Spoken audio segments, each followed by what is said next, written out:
Vous êtes concerné par un dégât des eaux? On vous explique tout, étape par étape.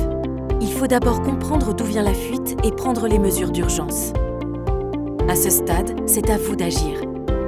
Commencez par évaluer la situation. Dans certains cas, il peut être nécessaire de couper l'électricité. Si vous êtes en danger, appelez les secours. En cas de fuite importante chez vous, coupez l'eau. Les arrivées d'eau se situent en général dans la cuisine, la salle de bain ou les toilettes. Vous serez peut-être amené à couper l'eau dans tout le logement.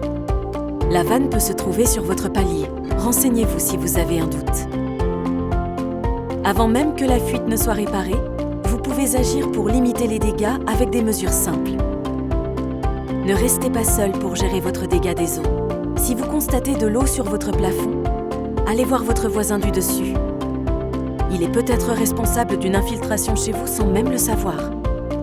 Inversement, une fuite dans votre logement peut causer des infiltrations chez vos voisins.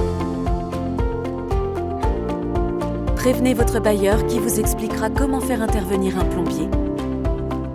Et surtout, contactez rapidement votre assurance habitation. Votre assureur vous accompagnera dans le traitement de votre sinistre. Demandez-lui un constat amiable de dégâts des eaux à remplir dans les 5 jours.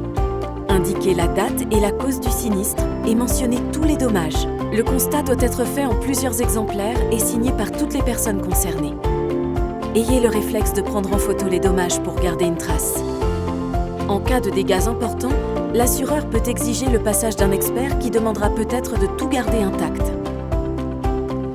Il est très important de donner accès à votre logement aux professionnels qui interviennent pour traiter le sinistre, y compris si vous n'êtes pas directement victime.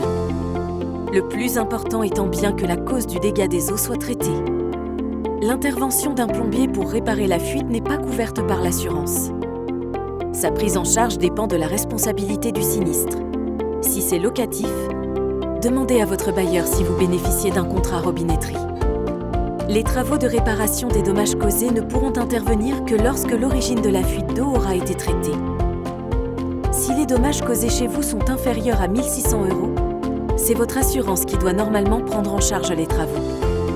Il se peut que les travaux de réparation tardent à venir.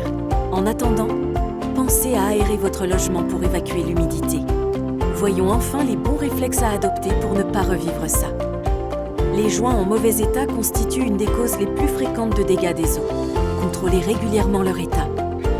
Faites attention à ne pas boucher vos toilettes. Enfin, ne lancez pas de machine quand vous sortez et coupez l'eau quand vous partez en vacances. Vous trouverez des tutoriels complémentaires sur notre chaîne YouTube.